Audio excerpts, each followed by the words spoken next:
Assalamu alaikum wa rahmatullahi ta'ala wa barakatuh. Bismillahir Rahmanir Rahim. Alhamdulillahi Rabbil Alameen. Wassalatu wassalamu ala Sayyidil Mursaleen. Muhammadin wa ala alihi wa ashabihi at-tayyibin at-tahirin. I bear witness that no one deserves to be worshipped except Allah Ta'ala, the one who has no partner and no similar, the one who has no length and no width and no depth and no perimeter, the one who's not a volume and is not in a place. And how could he be in a place when he existed before time and space? He created everything except himself, including you and your actions. Nothing occurs except by his will, both good and bad, he destined to happen. He speaks without sound, letter, or language, not Arabic, not Hebrew, not Korean. He's not light, he's not a spirit. He has nothing in common with human beings. He's not in the direction of up, down, right, left, front, nor back. And whatever you imagine in your mind, Allah is different than that. And I bear witness that our noble, unrivaled master Muhammad sallallahu alaihi wasallam is a slave of Allah, his final messenger, and the best of all of God's creations. May Allah unite us with him in paradise and grant us a drink from his basin. And may Allah increase us in patience, humility, knowledge, and comprehension, and help us to put our knowledge into practice, and grant us all sincere intentions. Ameen.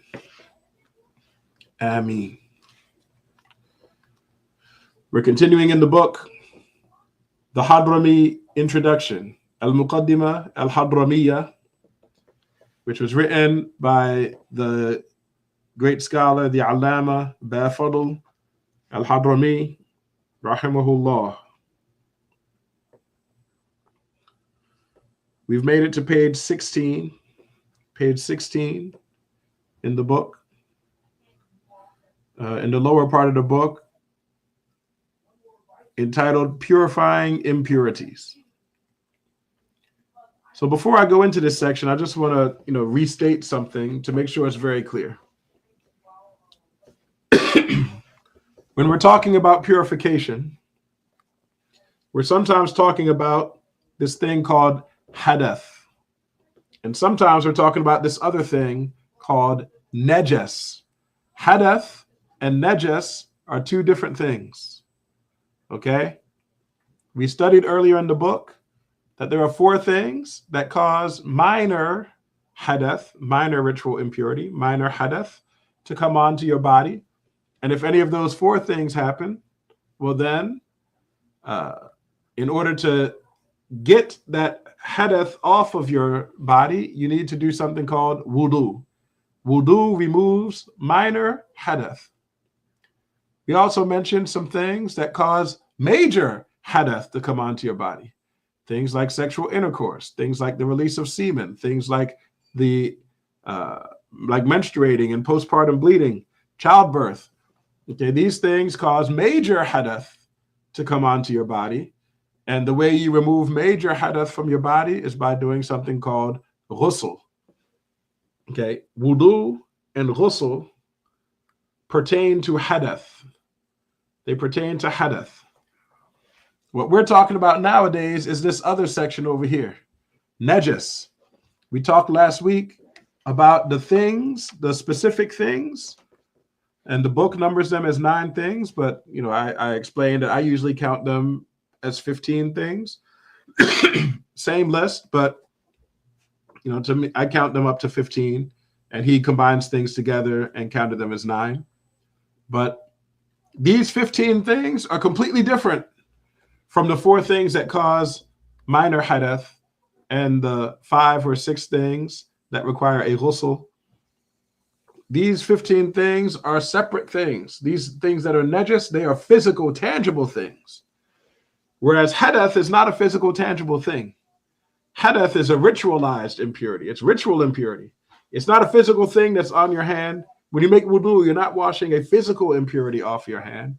You're washing hadath off of your hand. Hadath is like a religious judgment. It's a ruling that your salat will be invalid as long as that hadath is there. Until you wash all the places that need to be washed, right? Until you make a wudu or a ghusl, depending on your situation, until you do that, you cannot perform a valid salat. Hadath is a religious ruling, and it's wudu and ghusl that lift that ruling away, make it so that you can perform a valid salat. As for najas, these are physical things, things that you can see, things that you can smell, things that you can taste. Okay, physical things is najas. We're talking things like urine and vomit and blood, physical things. Okay, and these physical things can contaminate other things. All right, hadath doesn't contaminate. Okay, if I break wind, say me and another brother both have wudu, we're walking down the street together. If I break wind and then I give him a handshake, the fact that I have hadath on my hand, if I touch his hand, that doesn't give him hadath now. It doesn't mean he has to make wudu now. No, I'm the one that broke wind. I'm the one that has to make wudu. He is unaffected by that because hadath is not something that can transfer. Hadath is not something that can contaminate something else. But najas, because these are physical things, they can contaminate other things. So if I had vomit on my hand and I shook hands with the other brother, well, then his hand would be contaminated by that vomit. You see, I'm going through this to make sure it's very clear in people's minds that hadath is one thing and najas is a different thing. We're talking najas here. And this chapter that we're about to go through, the topic is, if you have najas, how do you remove it? How do you clean it? Okay, so you might have najas on your body. How do you clean it? If najas touches your body, assuming there's moisture present, then your body will be contaminated by that najas. Like the whatever part of your body this najas touched will be contaminated. And you're going to have to clean that part of your body. How do you do that? Or clothing. If something najas touched your clothing, assuming that there was moisture present, your clothing would now be contaminated. How do you clean it so it's not contaminated anymore? The ground. You might have something, for example, on the floor in your house or on the sidewalk in front of your house where some najas landed there. Okay? How do you clean that spot? You understand? This is what we're talking about today. How do you clean najas filth? Okay, let's read, inshallah, what the author, may Allah have mercy on him, said on page what? 16. Page 16. The title, Purifying Impurities, is what it says. Now, of course, what he means by purifying is cleaning it. Okay, if najas, if you have some physical najas somewhere, or if you have a place that was contaminated by najas, you're going to need to clean that place or that thing. If you ever want to make salat in that place, or wearing or carrying or touching that thing. How do you clean it? That's the question. It says, if something becomes impure by touching a dog or its offspring with moisture, it is to be washed 7 times.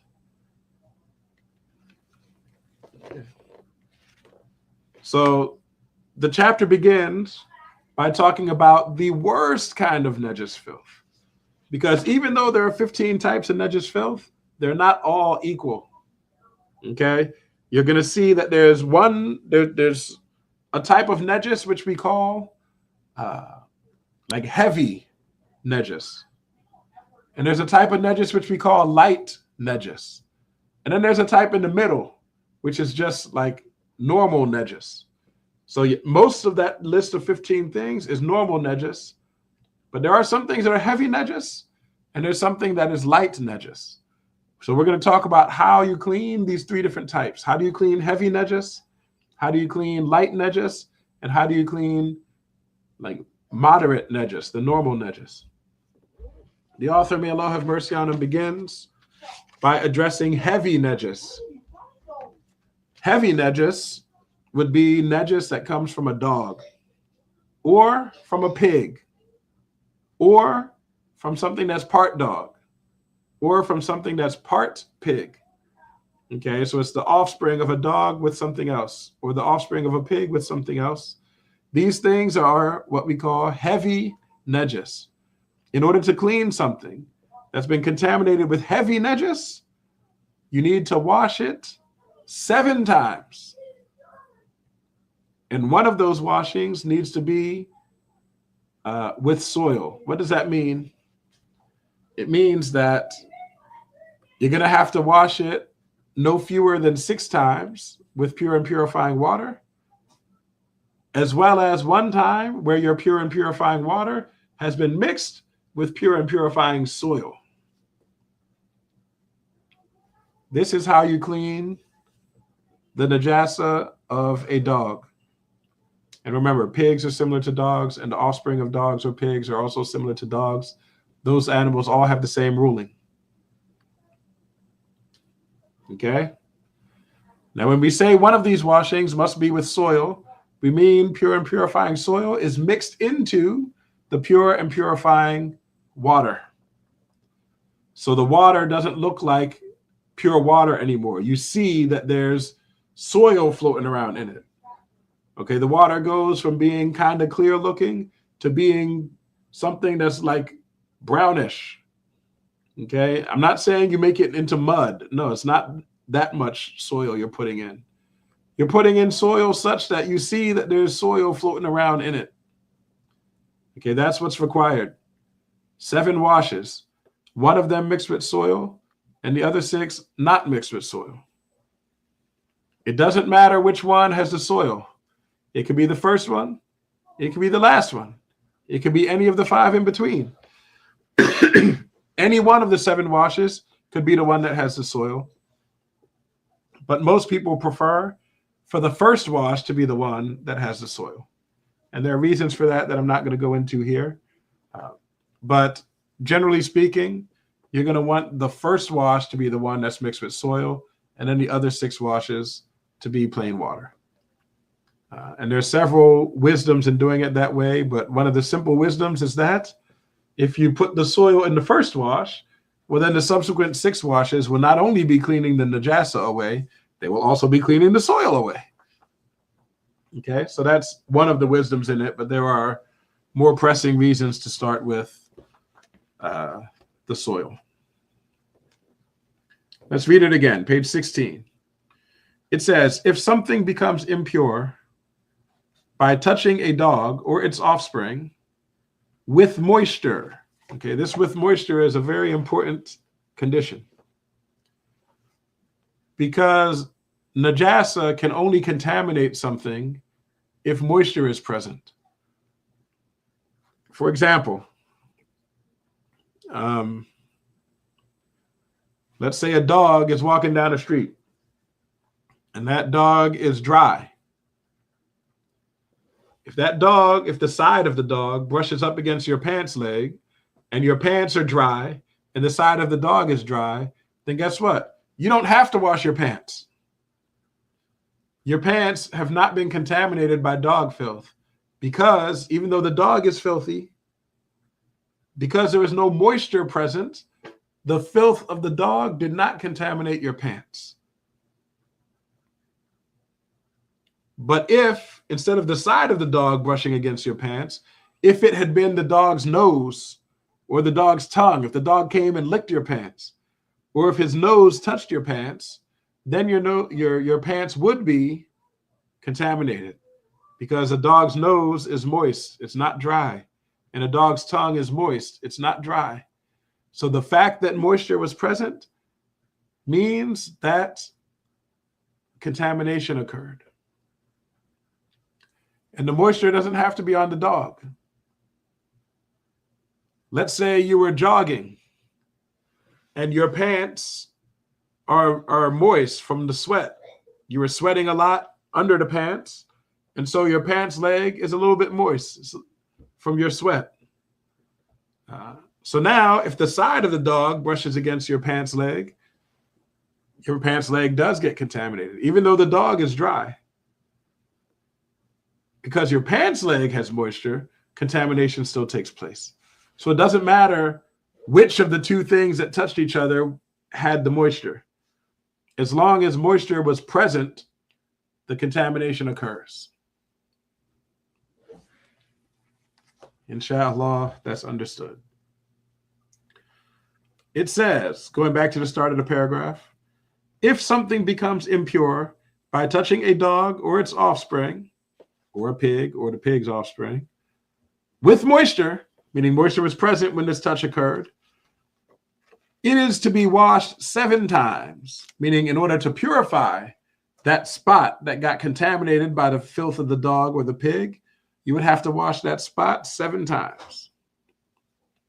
He continues, one of those 7 is mixed with, it says here pure earth, but the better translation of the Arabic word would be purifying earth. Okay. Yes, this does include touching the dog with your hands.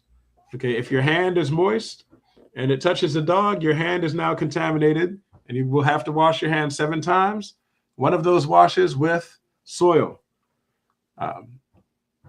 Or if your hand is dry and the dog is wet, then touching it with your hand means your hand is contaminated. And you will have to wash your hands 7 times. One of those washes with soil. Before you can make a valid salat. And also before your hand then contaminates something else. Because as long as your hand is moist, anything after that your hand touches will also be contaminated with dog filth. So these kinds of contaminations, you usually want to clean them quickly. Or at the very least, like say it's your clothes, remove the clothes quickly. Put them somewhere where it's not going to start contaminating other things. So one of these 7 washes needs to be mixed with purifying earth. Again, in the book, the translator translated it as pure earth. But the word tahor in Arabic, it means not pure, but purifying. Okay, purifying earth means this is soil that would be valid to use in tayammum.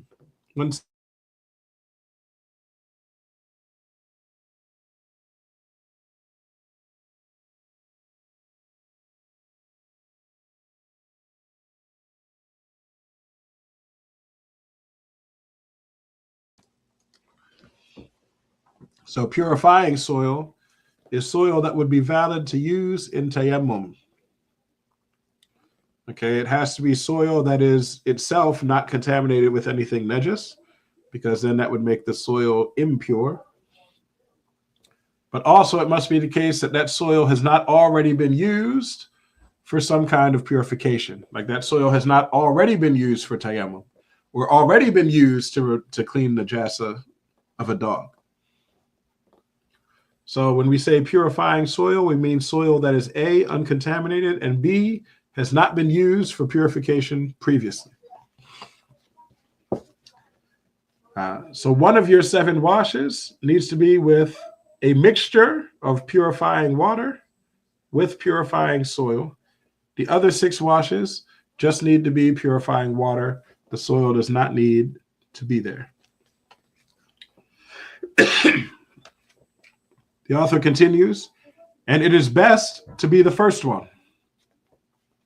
So although the soil can be mixed into any one of these 7 washings, it's better if the soil is mixed into the first wash.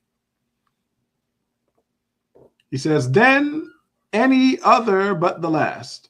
So you have your choice of which one to put the soil in. The best choice is to put the soil in the first washing. After that, the next best would be washings 2, 3, 4, 5, or 6. Those are sort of all tied for second best. And the kind of the worst one to mix the soil in is the last wash. It's the last wash. That's what the book here appears to be saying. But, my understanding is that washes 2, 3, 4, 5, and 6 would not be equal but rather like the earlier the better. So the first wash is the best wash, and the second wash would be the next best choice. Third wash would be the next best choice, etc., with the last washing being the worst choice.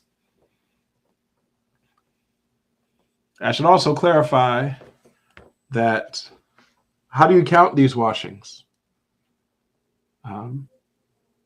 Sometimes, if the filth is difficult to remove, you might need to wash it several times before you've removed the body of the filth and also removed its three traces, its smell, taste, and color. You have not completed the first wash until the body of the filth, as well as its taste, smell, and color, have all been removed. Once all of that is gone, that's when you have completed your first washing. At that point, you have to do 6 more washes.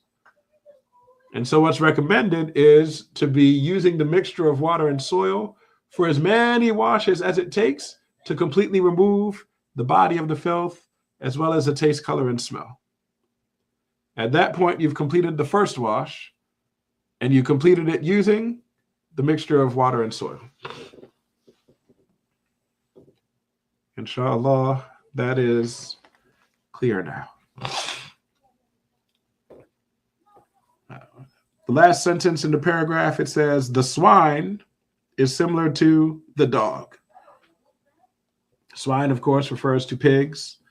And so a pig is similar to a dog in this respect. So he started in the first line saying, if a dog touches you or the offspring of a dog touches you, you got to do all of this, these 7 washes and all this stuff we talked about. And now he's saying, and if it's a pig that touched you or the offspring of a pig, it gets the same ruling, meaning you will have to wash 7 times, one of them mixed with soil, and it's best if the first wash is the one mixed with soil. All of those rules are the same, whether it's a dog or a pig, but you'll find that the habit of the scholars of the Shafi'i school is to refer to this as dog filth.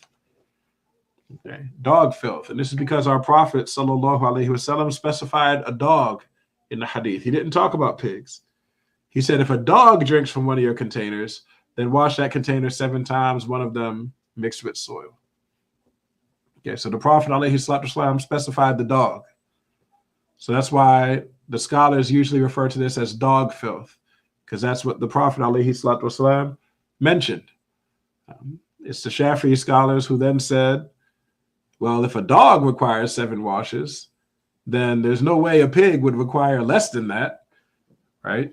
So he said, therefore, pigs would also need 7 washes, okay? Because the scholars of the Shafi'i school did not accept that the state of a dog would be worse than the state of a pig. Okay. MashaAllah. So now let's go back to what I was saying a few minutes ago. There are 3 types of najas filth.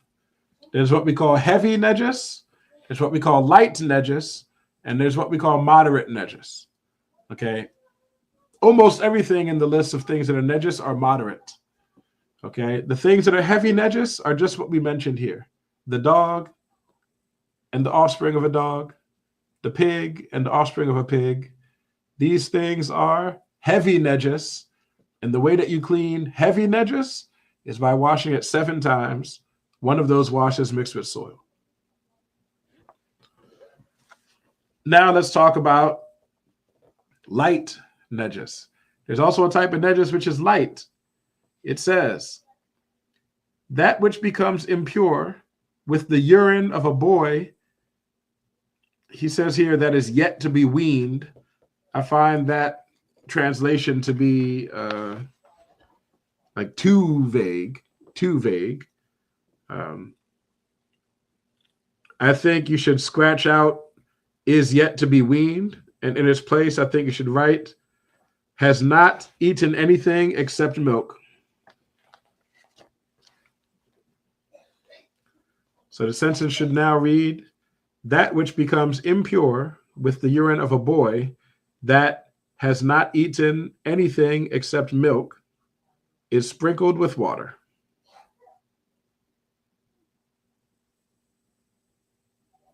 I'm going to read it again.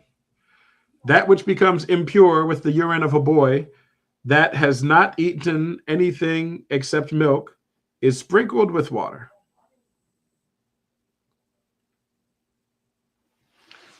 So what he's talking about here is what we call light najis. There's only one thing which is light najis.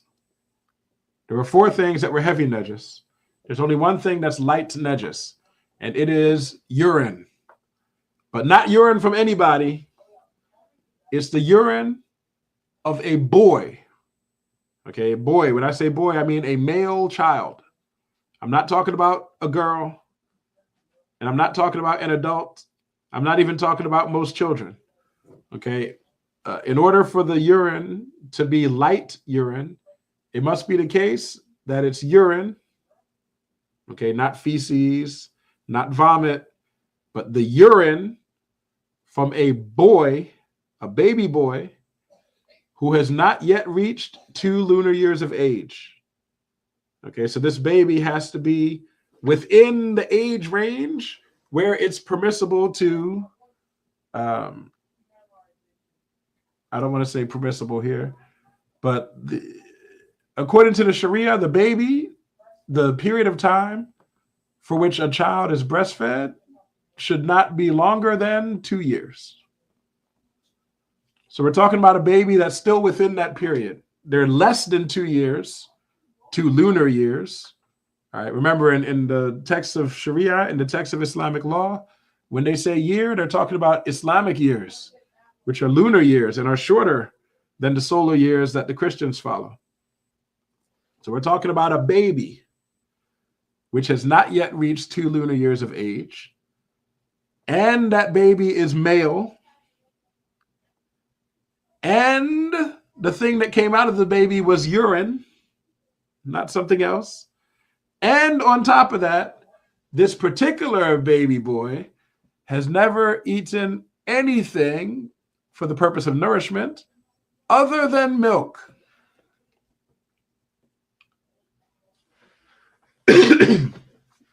Okay, so the minute you give that baby something else for food, the minute you give him a little bit of applesauce or a little bit of strained peas or a little bit of, I don't know, oatmeal or something, whatever a person might give a little baby, once you give them something to eat for nourishment, which is not milk, then the urine of that baby boy will now be moderate najis. But as long as that baby is a boy and under 2 lunar years of age and has never eaten anything for nourishment other than milk, and as long as the thing that came out of the baby is urine, then that urine is what we call light najis. And light najis can be purified simply by sprinkling water onto the area that got contaminated. Okay, ordinarily, you need to wash najasa. And I remind you that when we say washing, we mean that the water is flowing over top of this place. So it needs to be a certain amount of water, and the water needs to be moving. It needs to flow from one side of that dirty area across the dirty area to the other side. Flowing water is what's required in order for it to count as a wash. But for light najis, the water doesn't have to flow because you don't actually have to wash it.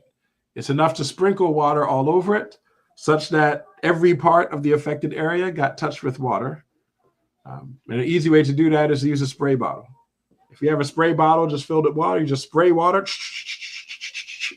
and cover that area that that baby peed on, and it is now considered to be pure.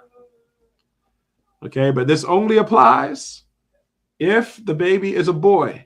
So if you have a baby girl, even if that baby girl is under 2 lunar years of age, even if that baby girl has not eaten anything for nourishment except milk, if that baby girl pees on something, it is not light najis. It's moderate najis.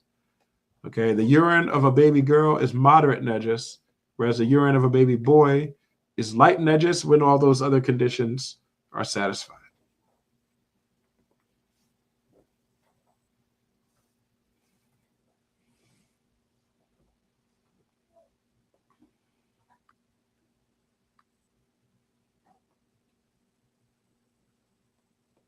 Now, when we say that this baby boy has not eaten anything for nourishment other than milk, why do I keep saying for nourishment? Why do I keep putting that in there? Because that's important. Okay, it is sunnah. It's sunnah when a baby is born to do something called tahniq. It's when you get someone, ideally someone who is a pious Muslim, you get them to like chew on some dates and then like spit into the baby's mouth, like put some saliva from his mouth into the baby's mouth and rub it around on the baby's gums. Okay, to the baby, it will taste very sweet because dates are very sweet, and a newborn baby has never tasted sweetness before. This is a sunnah to do for babies, and usually the baby will swallow that saliva. Usually the baby will swallow that saliva. If that happens, this doesn't mean that the urine of the baby boy is now moderate najis. No, he did not swallow that saliva for purposes of nourishment. He swallowed it because there's a barakah, there's a blessing in having tahniq done to the baby. The baby gets blessed through that. Okay, so he didn't swallow that saliva for nourishment purposes. Okay, that's something that's done for barakah purposes. So that's not going to disqualify the urine from being light najis. Okay. Also, I should clarify when we say that the baby has not had anything other than milk to eat for nourishment, that's like a wide definition of milk. Okay, we're not saying that he only had milk from his mother's breast. No, that's not what we're saying. We're saying the baby only consumed milk. So it doesn't matter if it was milk from his mother's breast, milk from a wet nurse's breast. It doesn't matter if he was drinking milk from the supermarket, cow milk, or milk from, the farm and it's goat milk or camel milk. Okay, it's still milk. If the baby has only had milk for nourishment, then the urine from that male baby is light najis. Okay, light najis.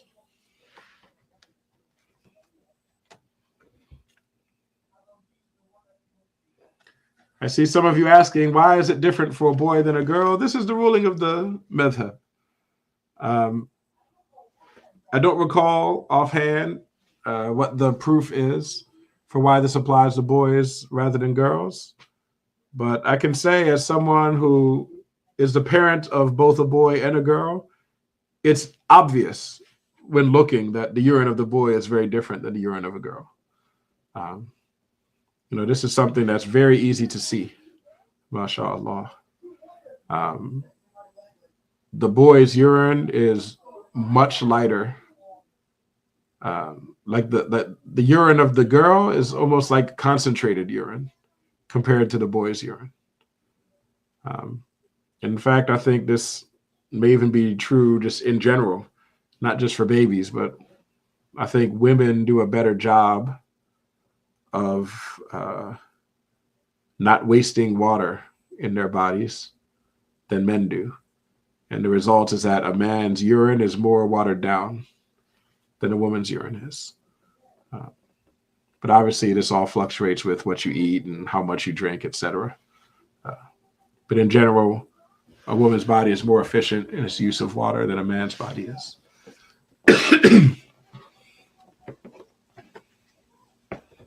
But if you have this light najis, which is, again, urine from a baby boy who is less than 2 lunar years of age and has not had anything to eat for nourishment other than milk, that urine is what we call light najis, and you are not required to wash it. It's enough for you to sprinkle it, although you can wash it if you want to.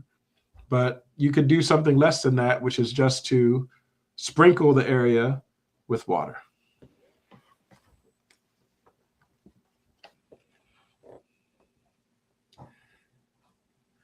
It says, and whatever becomes impure with other than that. So now he talked about heavy najis first, which is what? Dog offspring, pig, and pig offspring.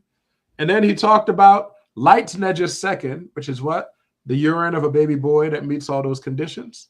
And now he's saying anything other than that, anything other than those things. Okay, everything else is what we call moderate najasa, like middle najis. Okay, and most of the list falls into this category.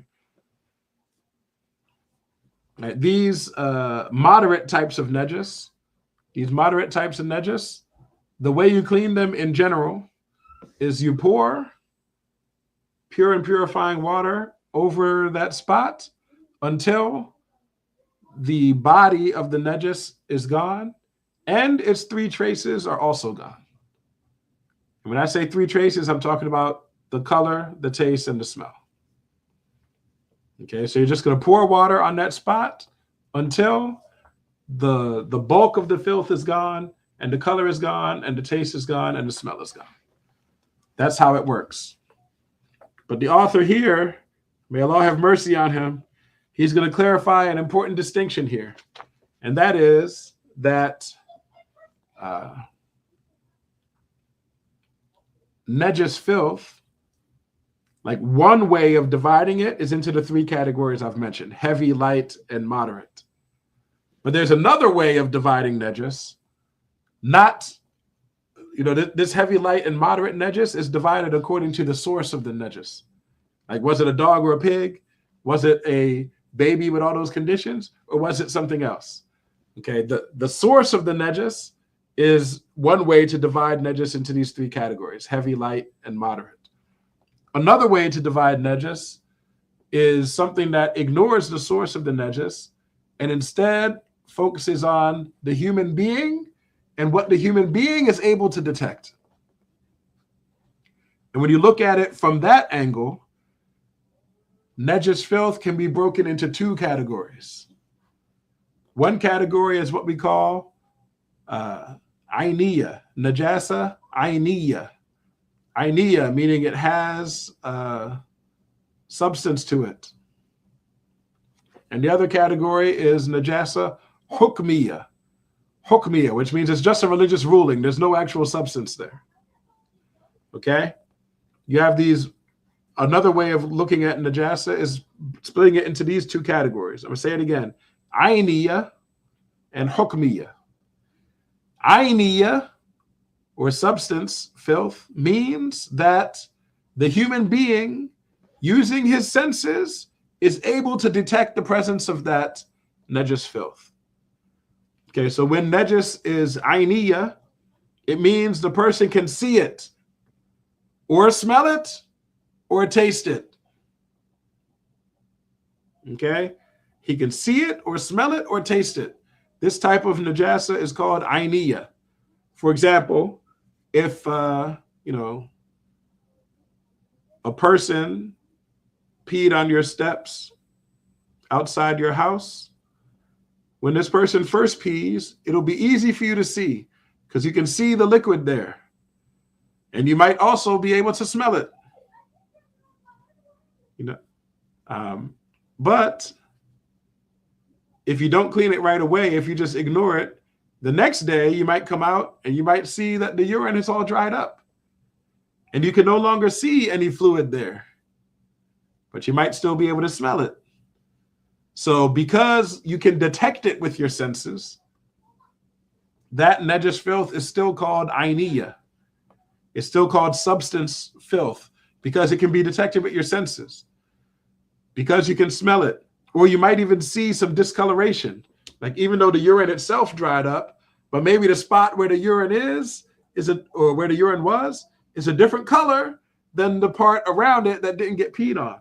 So maybe you can tell also by the color which is the place that was contaminated by that urine. Okay, or maybe you could tell even by taste. Like if you were to squat down and lick your steps, you'd tell, oh, this is where the urine was. Okay, I'm not asking you to do that, by the way. I'm just saying that if the najis filth is detectable by the senses of an average human, then that najis filth falls into this category over here, which we're calling what? Ainiya, substance filth. The other category is what we call hukmiya. This would be a place where a place that was contaminated by najis filth and no traces of that najis filth remain. The bulk of the filth is gone, and the taste, color, and smell of the filth is also gone. So it cannot be detected by human senses any longer. However, you know that that area is contaminated and has not been cleaned.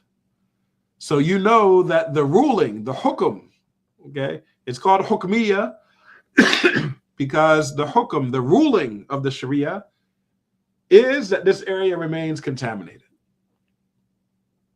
Okay, so there's najasa hukmiya, which means you can't perceive the najasa there, but the ruling of the Sharia is that this area is contaminated. And you have najasa ainiya, substance filth, which means that this area is contaminated and you can detect the contamination. Okay, let's go back to the book. He says, and whatever becomes impure with other than that. So here he's talked about heavy filth and light filth, and now he's talking about moderate filth. He says, he wrote, if it has substance. But what that means is if it's ainiya. Okay, if it has substance, it is obligatory to remove its substance, taste, color, and odor. So what he's saying here is if your najasa is ainiya, if it's substance filth, in order to purify it, you have to pour purifying water on it until the filth itself is gone, and the color of it is gone, and the smell of it is gone, and the taste of it is gone.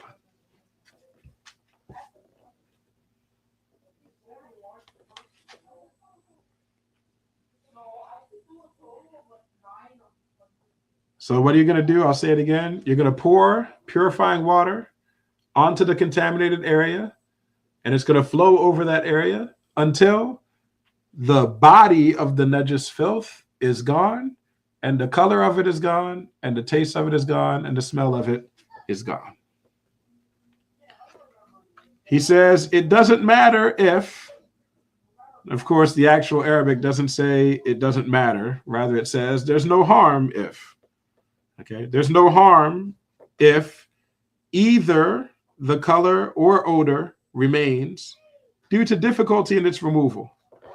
So what he's saying is, let's say you have some najis filth, something contaminated with najis filth, and you're pouring water on it. You're pouring water on it. You're doing everything you can with water. I'm not talking about you're using other chemicals like soap or bleach or something. No, we're talking pure water. You're pouring pure water, you're pouring pure water, you're pouring pure water all over it. But no matter what you do, the color just won't go away. The body of the filth is gone, the taste and the smell of it are gone, but the color, you just can't get it out. This happens a lot with blood. You know, sometimes a person just scratches his back, doesn't realize he broke the skin. You know, when he comes home and he takes that undershirt off, there's a blood stain in his undershirt. You know, and if you got a blood stain in a white undershirt, you know, if any of you have had that before, you know it's very difficult to get that blood stain out. It's very difficult. You can put that under the water. You can be rubbing the shirt and doing everything. You can be there for 15 minutes, rubbing, and you're still going to see discoloration. You're still going to be able to tell the spot on the shirt where the blood was.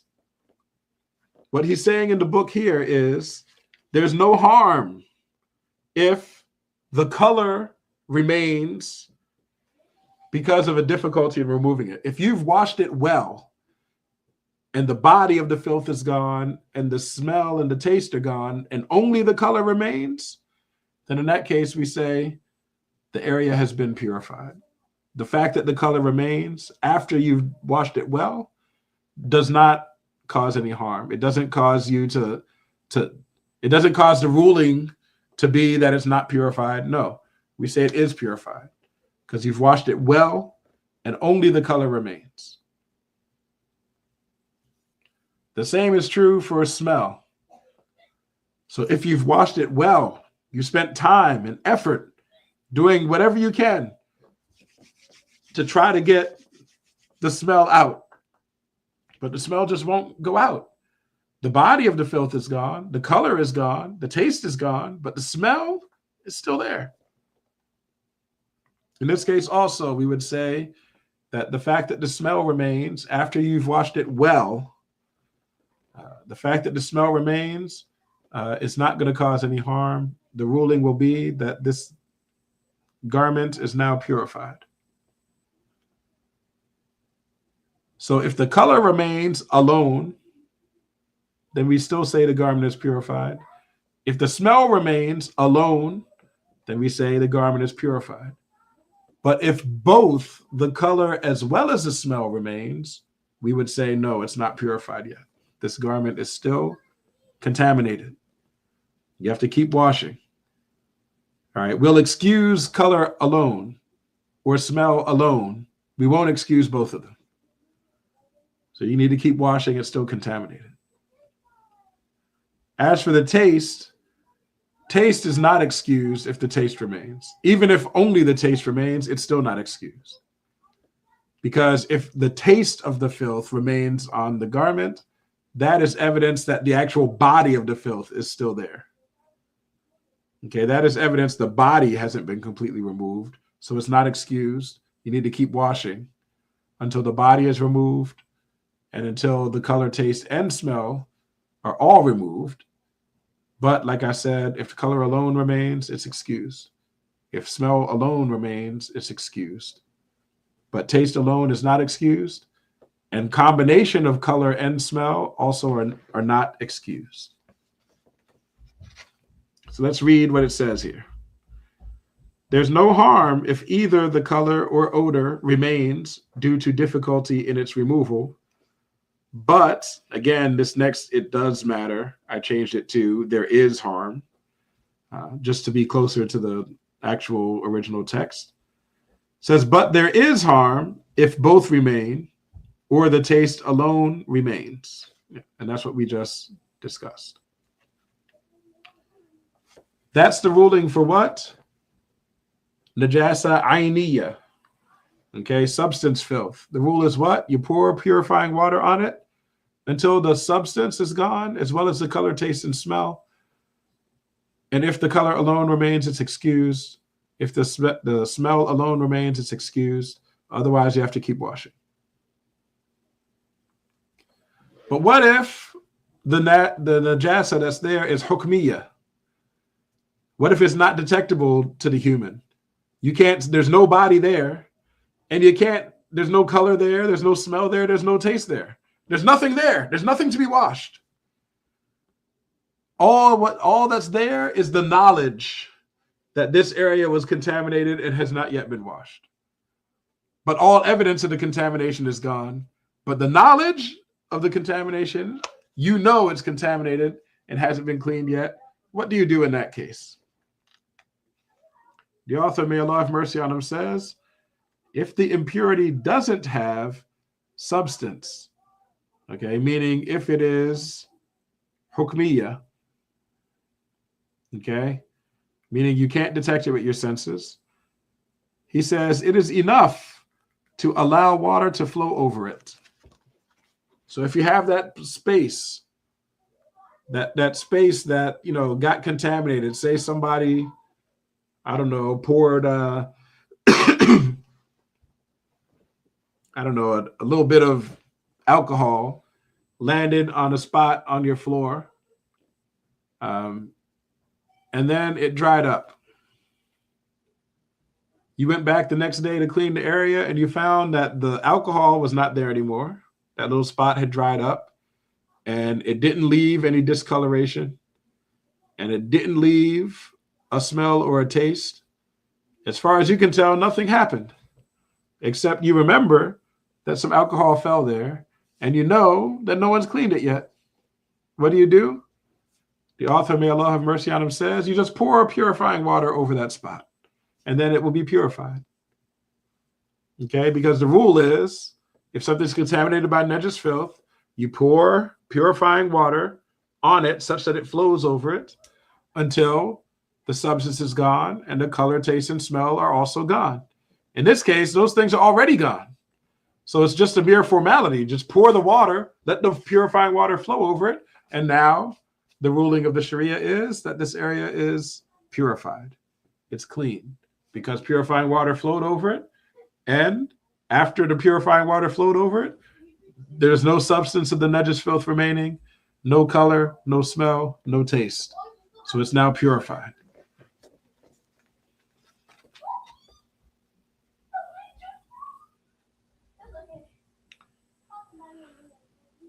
He says, man, there's a lot of important stuff in this chapter, mashallah. It's not long, but there's so much here that we all need to really pay attention to. The author, may Allah have mercy on him, says, and here's another sentence that I think the translation is extremely confusing. I'm gonna read it the way I think it should go, the way I would have translated it. It is a condition, comma, if the water is little water, comma, that it flows over the filth. Period. This guy wrote, it is a condition that a little water flows over. Okay, I don't think that at all gets across the meaning of what the Arabic sentence said. So I would translate it as, it is a condition, if the water is little water, that it flows over the filth. Okay, what he's saying here, and this is very important for us to understand. If you have some filth that you want to clean, doesn't matter if it's a piece of clothing or a spot on the floor or a spot on your body, whatever. If you have some contaminated thing that you want to wash, and the water that you're going to use to wash it, that purifying water, right? The amount of water that you're going to use is what we call a small amount. Now, who remembers from back in chapter 1, what's the threshold between a small amount of water and a large amount of water? Okay, the threshold is 2 qullas of water, which we said is approximately 51 gallons, right? So once you have 2 qullas of water, it's considered to be a lot of water. But as long as you have less than 2 qullas of water, then what you have is little water. You have a small amount of water. What the author is saying here is, if the water that you're going to use is a small amount of water, then it is a condition that the water be poured onto the filth and not the other way around. And not the other way around. So let's say, someone has a spot of blood, I don't know, on their shorts. The proper way to wash it is you put the shorts down on the ground, for example, say outside in the grass. You take your pitcher of water or your bucket of water or whatever it is, and you pour onto that blood spot. You just keep the water pouring on until the blood gets washed out and the color, taste, and smell of the blood is also washed out. And remember, if only the color remains, it's excused. But you pour the water until that has happened. And once you've reached that point, the shorts are now considered to be purified. You can now wear them even in salat. That's how it needs to be done when you're using a small amount of water. What you do not do is take those shorts with the spot of blood on it and then dip the shorts into your bucket of water and try to clean it inside the bucket. That's what you do not do. Because if you do that, you're not pouring water on the filth. What are you doing in that case? You're pouring the filth onto the water. And if you pour the filth onto the water gets immediately contaminated by the filth. You got to think back to chapter 1 here. When you have a small amount of water, mere contact with filth does what? It contaminates the water. The water itself would be contaminated if you tried to put your shorts into the bucket of water or put your shorts into, the pitcher of water, or if your clothing has najasa on it and you decide to just throw it into the washing machine. The washing machine is not using 51 gallons of water or more. Okay, if you put the najas filth into the water, what it does is it contaminates all the water, and therefore it would contaminate all the other clothes that are in that machine with it. If you're using a small amount of water, it's crucial that you understand the water has to be poured onto the filth. You do not pour the filth onto the water. And this also matters a lot when it comes to istinja. There are some people who, when they have a bowel movement and they're ready to clean themselves, what do? They put some water in their hand. They fill up their hand with water like this, and then they put their handful of water behind them, and they take the handful of water and raise it up into the butt crack, and then they start wiping it along the area that they want to wash. And if they do that, what happens? They contaminated their whole handful of water. The minute they lifted that handful of water up, the minute the first piece of poop touched that water, the whole handful of water was contaminated. And then as he wipes, he's just contaminating every place that he touches. Okay, this is not how you do istinja. Okay, you don't fill your hand with water and then lift your hand up into the filth. No, you pour water onto your butt crack so the water flows going down the butt crack. You want flowing water to be flowing over the filth, and then you can rub with your left hand, right? You hold the pitcher of water in your right hand and you pour. With your left hand, you're rubbing, but the water is flowing. You're not taking a bunch of water and lifting it into the filth. The water is pushing the filth, and your hand is helping to dislodge it. Okay, you want to make sure the water is being poured onto the filth, and the filth is not being poured onto the water. All right, this is extremely important.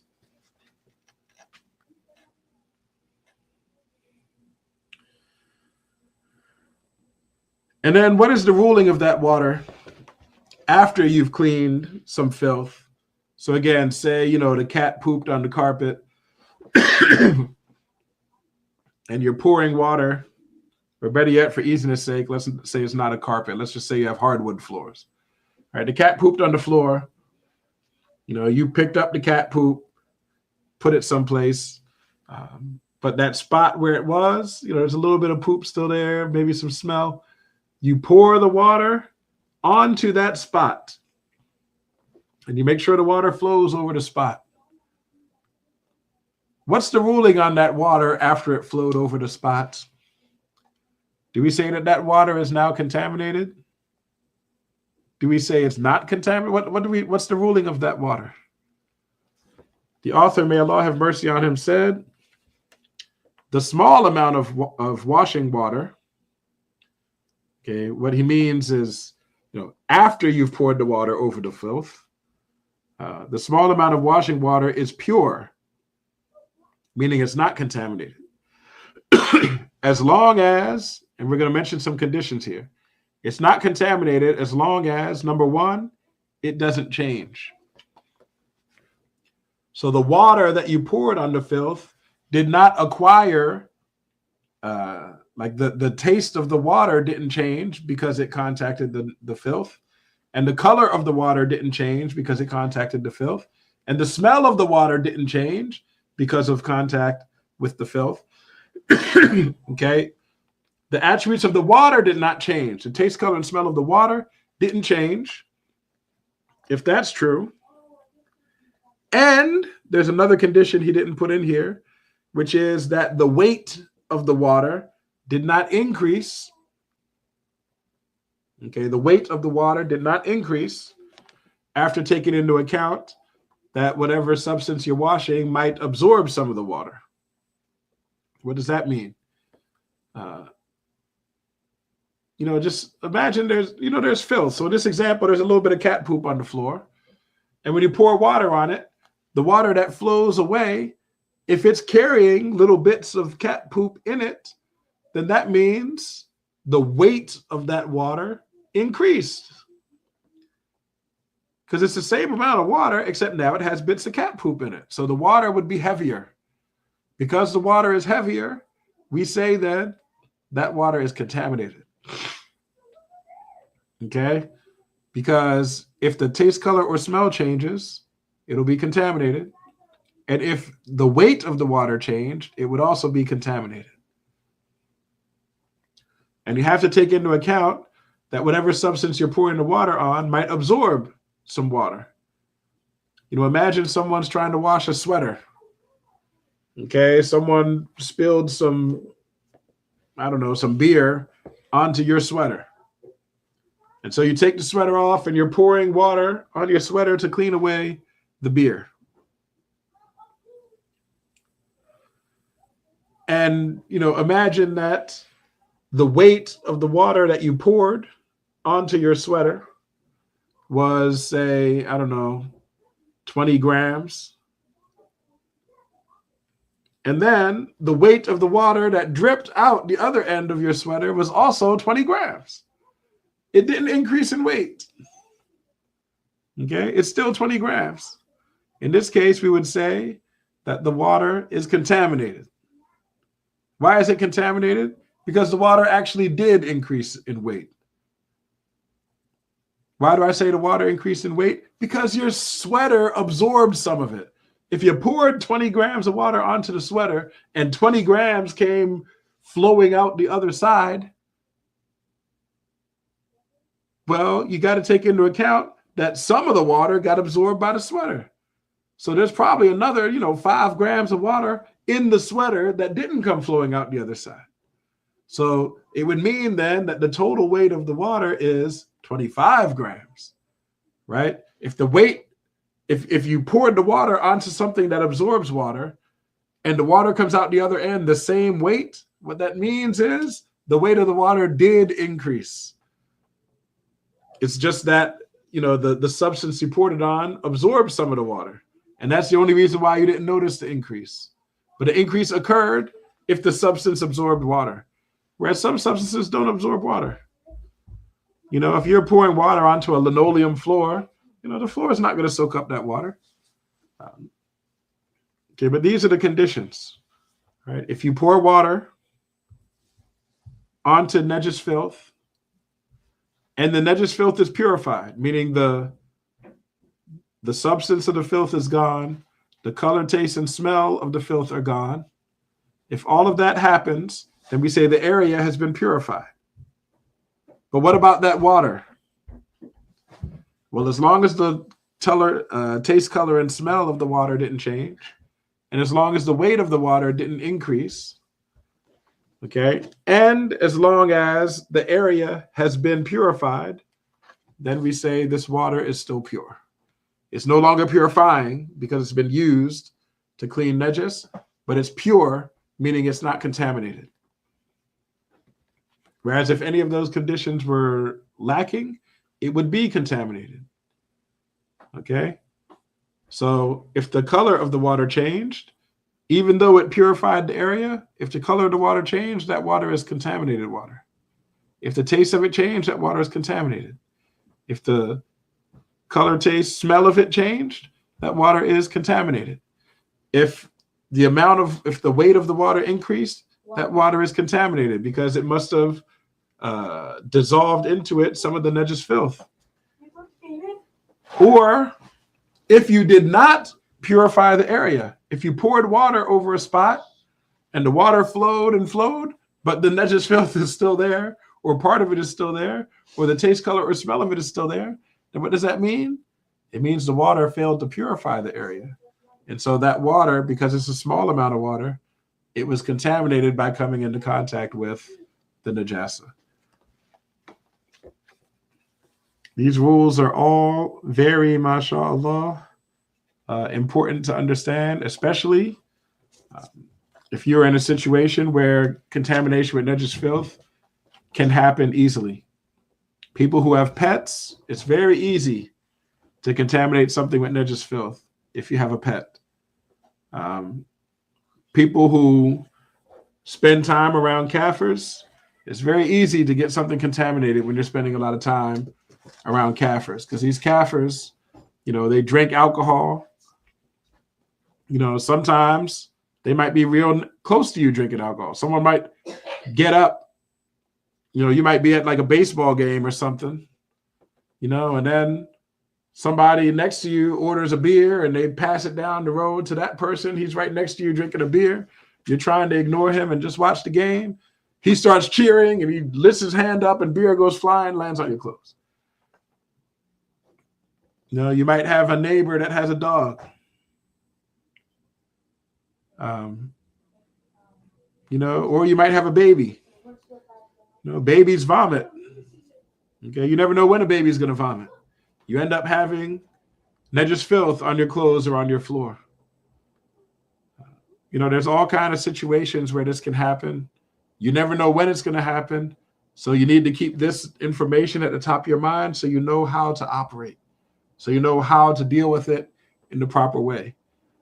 All of the lessons in this book, I strongly encourage you to study many times and even memorize it. But this one, especially, I would say, is one that you really need to understand well. MashaAllah. Wa sallallahu ala Sayyidina Muhammad wa ala alihi wa sahbihi wa sallam. Let's, if you have questions, ask them in the box and I'll respond, insha'Allah ta'ala. Wa alaikum assalam wa rahmatullahi ta'ala to those who salammed me.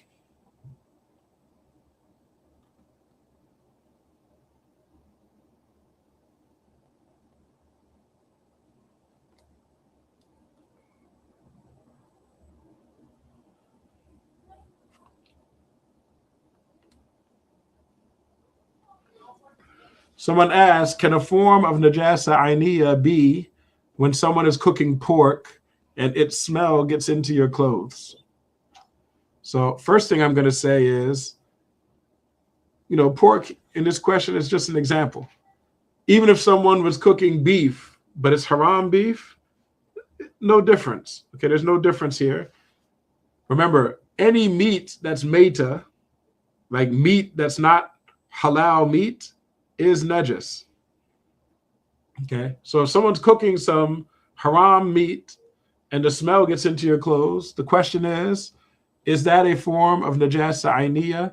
The answer is no.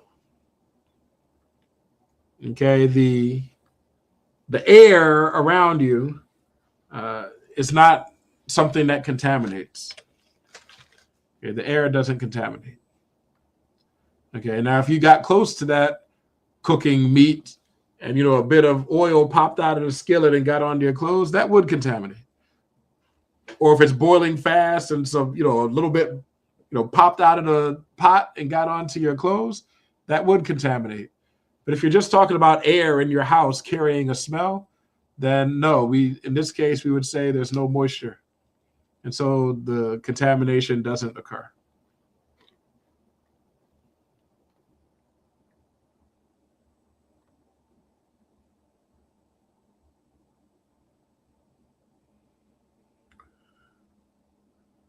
Someone asked, can you pray in shoes outside? Yes, of course you can pray in shoes outside. You can even pray in shoes inside. Okay, you can pray in shoes no matter where you are, except that, in a masjid, it's forbidden for you to bring filth into the masjid. So you remove your shoes before entering the masjid. Okay, or some people who don't want to remove their shoes, they might keep the shoes on, but then step into some plastic bags or something to ensure that no dirt from outside the masjid gets inside the masjid. But yes, he can pray wearing shoes. And he says, if we don't know if najis is on the shoes, well, if you don't know if najis is on the shoes, then you don't assume that it's there. All right. If you have no reason to believe there's najis on your shoe, then you would continue to operate as if there's no najis there.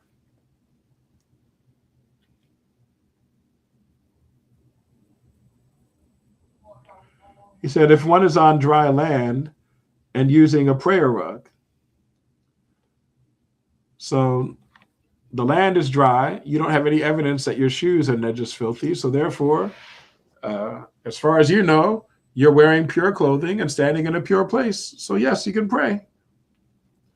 As for the prayer rug, you can still pray on a prayer rug even if you're wearing shoes. Normally when people do that, they don't stand on the rug. Normally they stand kind of like behind the rug. But when they go into sujood, their knees and their hands and their forehead will go onto the rug. But usually they keep their feet off the rug if they're wearing shoes. But yeah, there's no problem in this scenario. There's no problem.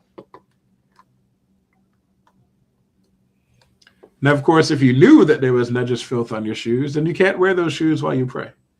You would have to take those shoes off, put them someplace such that everything you're wearing is not contaminated and everything you're going to be touching is not contaminated.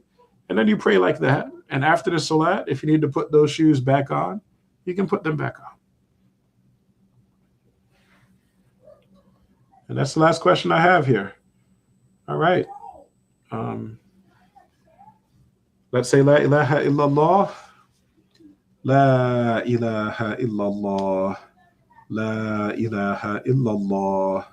La ilaha illallah. Allahumma salli ala Sayyidina Muhammad wa ala alihi wa sahbihi wa sallim.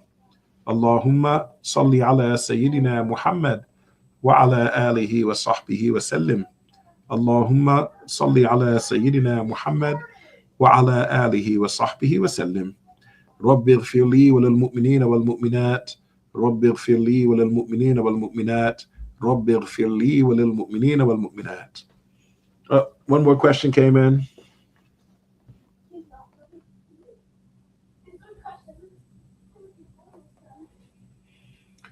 Someone asked, if someone cooks haram meat in a pan, would pouring pure and purifying water over it clean it so that it can be used as long as the color, smell, and taste has left? The answer is yes. Unless, of course, that haram meat were like dog meat or pig meat. In that case, you would have to wash it 7 times, one of the washes with soil. But once it's washed, it's purified, and you can use that pan if you want.